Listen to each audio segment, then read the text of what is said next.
Matthew 6 verse 6 is the focus of our promise for today. It says, "But when you pray, go into your room, close the door, and pray to your Father who is unseen. Then your Father, who sees what is done in secret, will reward you openly."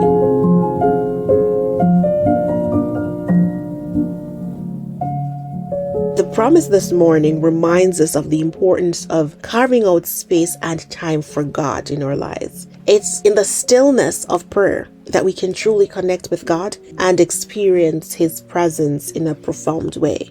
In the same way that we make time for important meetings or appointments, we have to set some time aside, some intentional time aside to be alone with God. Whether it's in the early hours of the morning, during a quiet lunch break, or before we drift off to sleep, we have to find a time that works best for us and commit to it.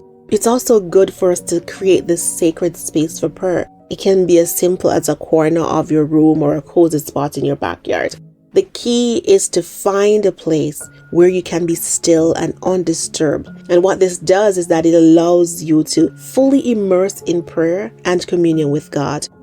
Be open and vulnerable with God. He already knows. We can go and lay bare our fears or doubts and our desires before God. And we can do that knowing that He hears and He cares for us deeply.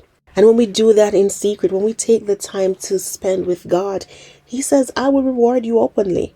Do your part. Spend the time with me, connect with me, hear from me.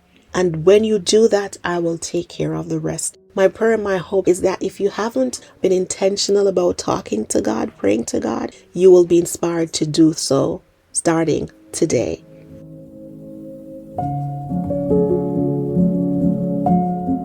That's our promise for this morning. Thank you for stopping by. I trust that you'll stop by again tomorrow.